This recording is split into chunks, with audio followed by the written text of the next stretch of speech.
Hello everyone and welcome back to the Oasis. The Entertainment Oasis. We've got another topic for you. Do we? We do. We do? We do. What is it? So, where is it? I mean, as you all know, a lot of you are still in quarantine. You need some stuff to watch, but you just don't know what to watch. What do I right? watch? What do I watch? What? So we decided to come up with 5 TV shows that we highly recommend for you to watch. These shows are probably going to span multiple genres, so if they're too broad for you, not sorry. Anyway, so we're each going to say 2 individual ones, and the last one, it's going to be one that we both agree on. Yeah. So, would you like to go first? Sure. I would love to go first. Alrighty. So, my first one. It's an old one. It's an ABC show. Okay. Went for 2 seasons, but it's called Pushing Daisies. It's a really great premise. So, there's a baker who has this ability he can bring people back to life by touching them, but if he touches them a second time, they're dead for good. So, what the hell? Yeah. So he's a pie baker and he has this pie shop, and so he kind of helps this detective guy, kind of solve murders, mystery, like crimes or cases essentially.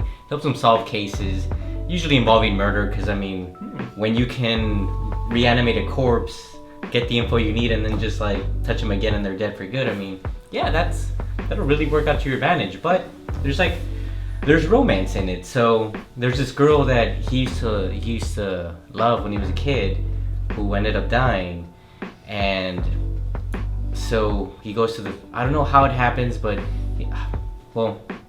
I guess I know how it happens. So he ends up bringing her back to life, but because they kind of have feeling towards each other, and because she was dead and he brought her back to life, if he touches her, she's dead. She's dead again. So they have this constant I want to be with you, but I can't because I can't touch you. So it adds that pretty cool dynamic of something I never really saw in a romance movie or TV show prior to that. But that was a cool concept. So they find ways of doing that. And I think the same thing also happened to his dog. I think it's a golden retriever.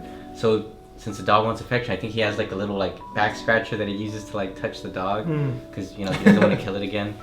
But essentially that's the whole show. It's him with this detective helping him solve cases, and at the same time the girl also tags along, so it's like a trio, and a bunch of weird characters. It's very fun. The colors in that show are very vibrant, they pop.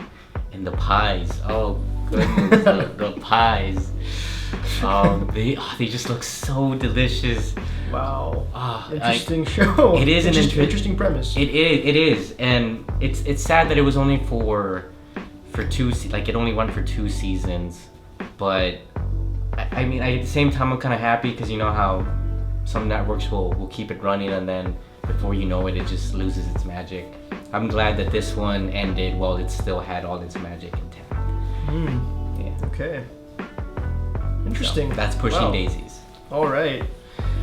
So my first one that I'm going to recommend is a show that's going to end very soon. I think they still have half a season left to release, and it's Vikings.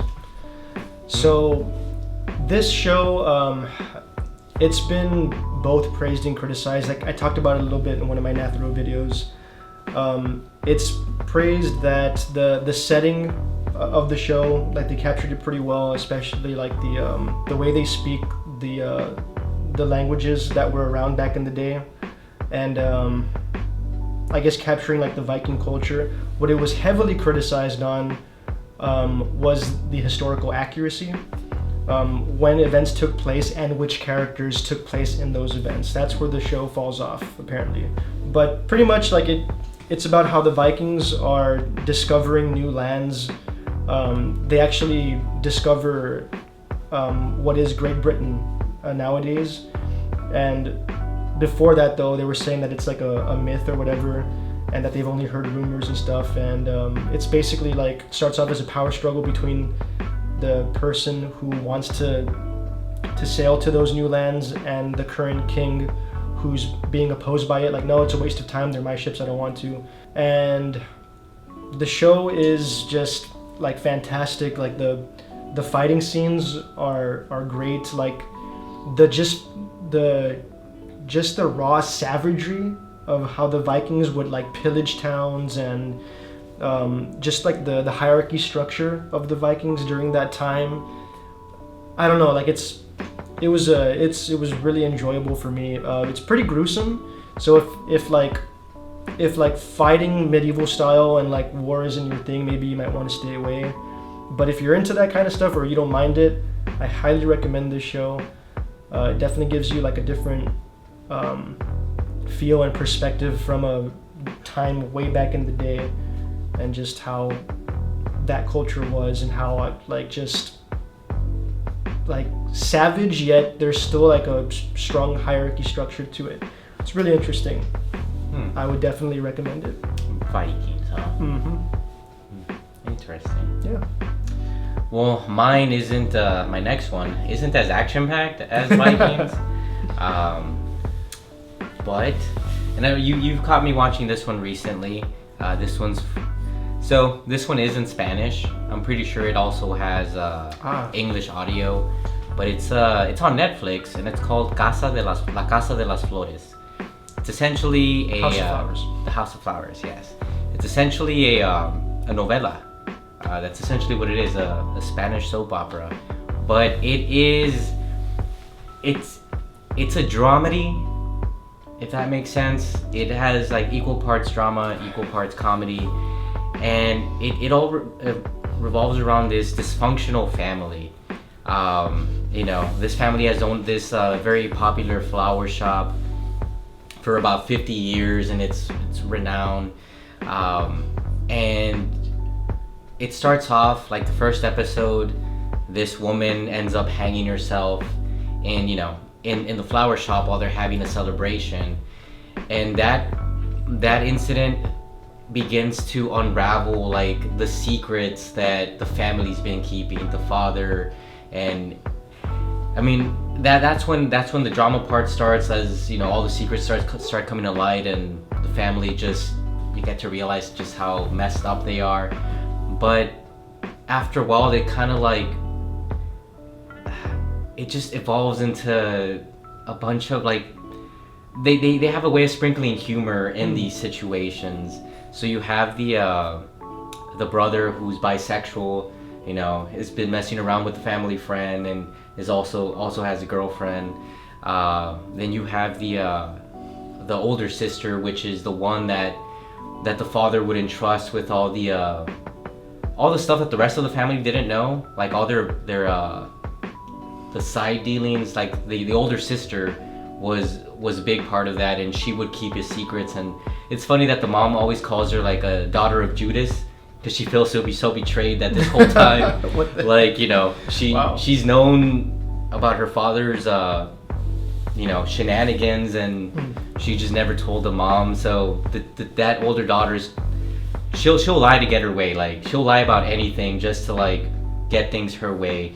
I don't know, as the seasons progress, their craziness just gets worse and funnier, and it's kind of hard to do justice with like the way I'm explaining it. But I guarantee you, if you like shows where there's just moments where you just have to like close your eyes because there's so much like cringiness, and like that's the show for you. Granted, it's better if you watch it in Spanish. At least I personally think. Watch it in its original language. But it's a show where you're never going to be disappointed with the amount of cringe and just awkward situations, and even it does give you the feels from time to time too. Definitely a show you guys should watch. And sorry for the ramble. No, it's just that's what the video's for. Give it a try, and you can watch it in Spanish, but put on the subtitles if you need to. There you go. Yeah. There you go.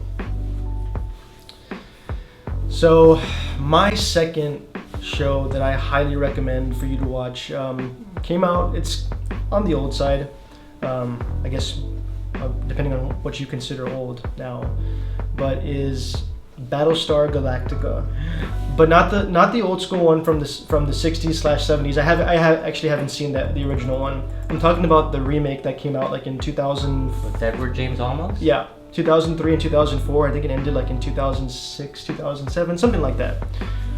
Now, that is a fantastic space epic, and the premise of it is the 12 zodiac signs that a lot of us know today in the sky. In that show, they were actually colonies of Earth. Or I'm sorry, not colonies of Earth, colonies of humans that inhabited a planet. I don't know if it's a planet or several planets within that within like that respective like constellation in space.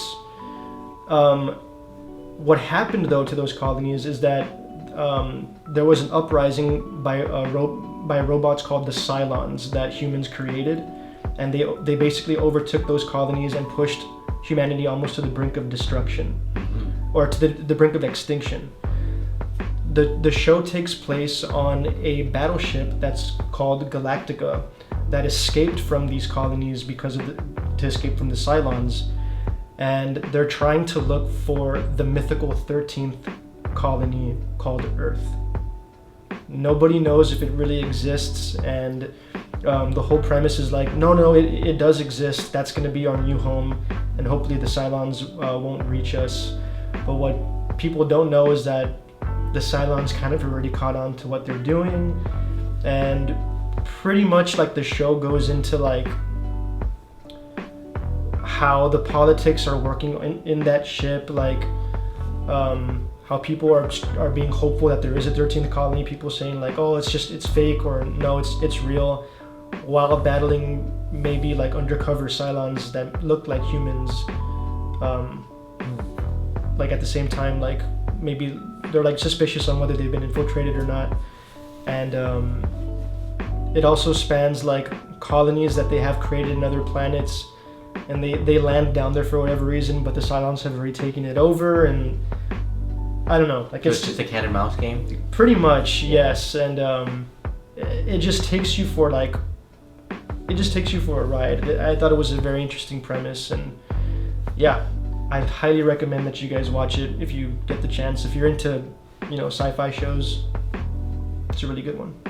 I've never actually watched it, but they kind of sold me on it. Yeah, highly recommend it. I actually want to take the time to see the old series too, just to like compare and contrast.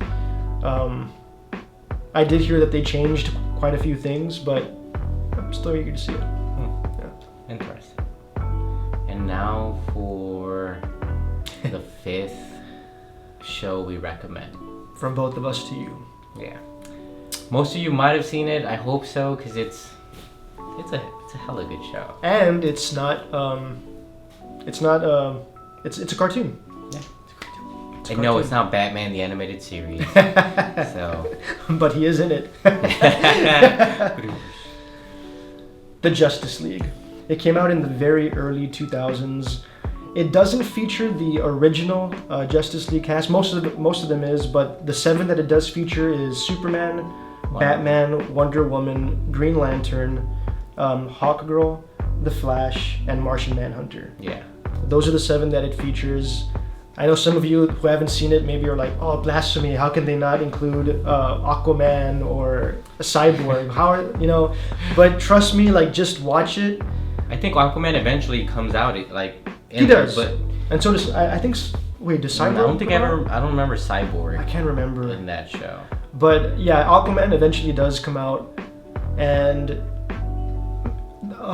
what I think is really cool about this show is a lot of the episodes are featured in two parts. Mm-hmm. It almost feels like you're watching like movies. Yeah. In a way, like mini movies that are coming out. It's fantastic though. Yeah, and I like that the first season features, the seven members of the Justice League and their adventures, and then the second season, that's when you start to see all these other superheroes that you might have not been too familiar with, like Booster Gold. He was funny. So he was funny. He's awesome. Stargirl. I know just about Supergirl makes her appearance Yep. in that show. There's a lot. There's a whole bunch. Lot of heroes that they showcase, you know, in that one. And it's cool though, because these stories, it's essentially watching a comic book story come to life, especially in Justice League Unlimited, because that's when, you know, you get to see those team ups of like superheroes that otherwise wouldn't have come up. Like you see the Question show up in there. Did you like Unlimited more than the original one? I would say so. See, I like the original more. But I mean, they're both equally good. They're both good. Yeah, because Unlimited has the episode "The Greatest Story Never Told," which is an episode about Booster Gold. That one was fun. That one, yeah. It was like little robot companion Skeets. Yeah. Yeah. So it's a great series, especially if you're just want something that you can just, you know, sit back and enjoy, not really have to like focus too much on like every detail. It makes for a good watch. It's entertaining for sure. And one last thing that I thought was kind of cool is the animated Batman series that came out in the 90s and the Superman series that came out in the 90s too are the same ones that come out in the Justice League. Yeah, same universe. The same universe, and it's kind of cool to see them like mesh those characters together. Like now you're seeing them in the same series and seeing their approaches to how they deal with things. I loved the 90s Batman show. I hardly saw anything of the Superman one for some reason. I don't know why. I don't know why. I never caught it on TV. I don't know if they showed it at a different time that I wasn't familiar. I don't know. But the Batman animated series was much more memorable. And it's just really cool to like see that in the Justice League. Like continuing into the Justice League and then Unlimited. Yeah, it's great. Yeah. It's great. So those are our 5 shows that we feel you guys should watch. You know? Definitely. Let us know if you've seen any of them, what you thought of them. Recommend some for us, because like we said last time, we're running out of stuff to watch. And Yeah. doesn't matter what language it's in. It's in French, Japanese, you know, Spanish. Watch it all. I'm actually, he's running out of things to watch. I'm actually very behind on a lot of shows that have come out, so give me suggestions. yeah, give him suggestions. He needs it. Yeah. Spanish ones would be welcome. We're trying to like, you know, get back into Spanish TV, so if you have more that you want to recommend, throw them my way. It could be movies too. But thank you guys for stopping by, for hearing us talk and drink and whatnot, but we hope that you guys come back to the Oasis. Finally remembered correctly. Yes. The entertainment Oasis, guys. Adios. Have a good one. Bum, ba, ba, ba. Ba, ba.